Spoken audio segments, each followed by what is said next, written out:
anti-Semitic... Order! I think there are questions being asked. We do need to try and answer the questions that's being put to the Prime Minister. It will be helpful to those who are watching to know the answers. Mr. Speaker, before I go on, the Prime Minister said something about the IRA, and I want him to take it back. I worked in Northern Ireland for 5 years with the police services of Northern Ireland, bringing peace. I prosecuted the Director of Public Prosecution, serious terrorists, for 5 years, working with the intelligence and security forces and with the police in Northern Ireland. Asked the Prime Minister to have the decency to withdraw that comment. I think, in fairness, I'm sure you would like to withdraw. Well, Mr. Speaker, I'm very happy to say that I think that I listened to the protestations of the right honourable gentleman. I think they would have been more. In order throughout the long years in which he supported a leader of the Labour Party. Leave it as it was. Yes. When the Prime Minister has worked with the security and intelligence forces prosecuting criminals and terrorists, he can lecture me. I asked him to do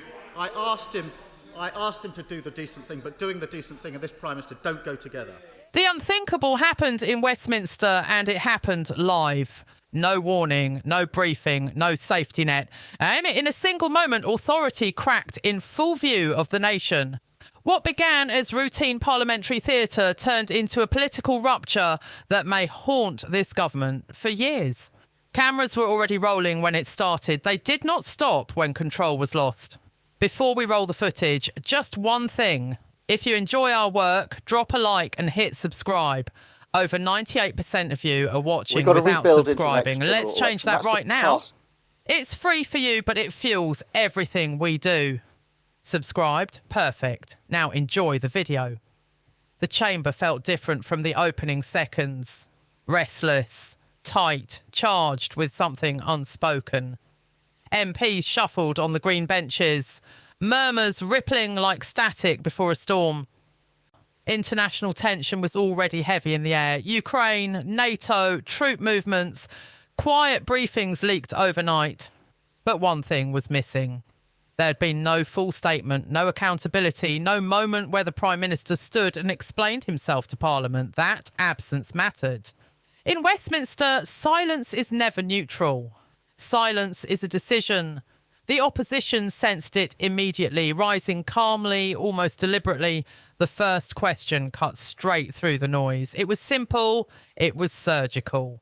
Why had Parliament not been informed first? No theatrics, no shouting, just the core accusation. On matters of war and alliance, the House had been sidelined. That was the inciting moment, the line that changed the temperature in the room. Government benches stiffened. Papers were shuffled. Eyes flicked toward the dispatch box. This was not a procedural quibble. This was constitutional territory. The idea that decisions touching British forces and global commitments had been discussed elsewhere before Parliament was combustible. The Prime Minister rose slowly, too slowly. He began with familiar phrases. NATO is vital. NATO is strong. NATO is the bedrock of our security. Words polished by advisers and repeated for years. Normally they land safely. This time they floated above the chamber, untethered, unconvincing. He promised a statement at the earliest opportunity. The phrase echoed. Earliest opportunity. In a House built on scrutiny that sounded like deflection, MPs leaned forward, shouts broke out, not insults but demands. When? Why not now? Why not here? Then came the first intervention. The Speaker stood. His voice cut through the noise, sharp and unmistakable. Parliament must be informed first, not eventually, not after summits. First, it was not a suggestion, it was a correction. Public, recorded, unavoidable. Gasps followed. A visible shift rippled across the benches. This was no routine call for order. This was a rebuke. The Prime Minister tried to recover. He pivoted, accusing the opposition of inconsistency, of demanding statements while criticising absences, of playing politics with national security. The words came faster now, edges showing. Cameras caught it all, the tightening jaw, the clipped delivery, the irritation leaking through rehearsed calm. And then came the line that detonated everything. If not today, then when? It was not shouted. It was not theatrical. It was devastating precisely because of its simplicity. It exposed the contradiction at the heart of the defence. If Parliament mattered, why was it waiting? But I never if thought transparency was real, climb why the mountain we have delay? to climb The in chamber just, 1 year. erupted. Shouts overlapped. MPs spoke over each other. Control slipped. For a moment, the Prime Minister stood still, hands on the dispatch box, watching the room turn against him. The Speaker rose again. This time the words landed harder. You do not need to worry about the responsibility of the opposition's questions. That is their job. The implication was brutal. Scrutiny does not belong to the executive. It belongs to Parliament. Then the warning came. Leave now, or I will name you. The threat was unmistakable. The authority of the chair had been fully deployed and not in the Prime Minister's favour. In that instant, the balance of power shifted. This was no longer about NATO briefings or scheduling disputes. It was about who controls information in Britain's democracy, who answers to whom, and whether Parliament was being managed instead of respected. By the time the noise subsided, the damage was done. The Prime Minister had lost the room. Not through a single error, but through hesitation layered on hesitation, delay stacked on delay. When he spoke again, few were listening. Outside the chamber, the reaction was immediate. Clips flooded social media within minutes. The Speaker's rebuke looped endlessly. Hashtags surged. Parliament first. Tell the House. Constitutional crisis trended before the session had even ended. Broadcasters moved fast. The BBC cut into rolling coverage. The Guardian's live blog described the exchange as extraordinary and deeply uncomfortable. Sky News analysts spoke openly about the Prime Minister rattled under pressure. Former speakers were invited on air. Their verdicts were blunt. This was serious. This was not normal. Polling followed swiftly. A Snap YouGov survey suggested public trust dipped sharply among undecided voters. Not over policy, but over process, over respect, over transparency. Those numbers worried Downing Street far more than any shouting match. Inside Westminster, the mood darkened. Government MPs admitted privately that the exchange had gone badly. Some were furious that no statement had been scheduled earlier.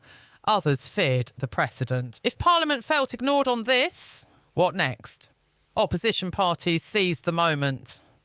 They framed the clash as part of a wider pattern. Announcements leaked to friendly outlets. Decisions briefed before debates. Parliament treated as a formality. That narrative stuck because it felt familiar. Constitutional experts weighed in. A professor from Oxford warned that sidelining Parliament on matters of military engagement risks eroding democratic norms. A former Supreme Court justice reminded viewers that accountability is not optional.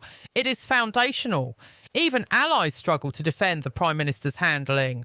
Words like misstep and avoidable appeared in columns that rarely criticised this government. Silence from some cabinet figures spoke louder than any statement. Internationally, the moment did not go unnoticed. That's the task. European diplomats quietly asked whether Britain's internal divisions could complicate alliance commitments. A senior NATO official, speaking anonymously, described the scenes as unsettling. Stability depends on clarity. Clarity begins at home. Downing Street scrambled. Briefings were rushed out. Spokespeople insisted a full statement was always planned, that Parliament would, of course, be informed. But the timing felt reactive, defensive. The images had already hardened. What lingered was not one quote, but a feeling. The sense that authority had slipped, that control was being asserted rather than assumed. These moments matter in British politics, and not because they change law overnight, but because they reshape perception. But I never thought Prime Ministers survive policy failures. What they struggle to survive is doubt. Doubt about respect for the House. Doubt about openness. Doubt about leadership under pressure. The Speaker's intervention will be cited again and again in interviews, in debates, in future confrontations. Even the Speaker had to step in. That phrase alone carries weight. As Parliament moved on to other business, the chamber felt altered. something had been exposed, a fragility, a tension between executive power and parliamentary authority that can no longer be ignored. And this is not over. The next foreign decision will revive these questions. The next delayed statement will reopen the wound. The next time Parliament demands answers, this moment will return, replayed on screens and in memories. Because this was never just about one clash. It was about who really holds power in Britain's democracy. The executive or the House itself. On this day, Parliament pushed back. If accountability matters to you, if transparency matters, this moment matters. Stay watching, stay questioning and subscribe, because when power is tested, the story is only just beginning. What happens next time Parliament demands answers? Will the government adapt or double down? And if authority keeps slipping, who pays the price?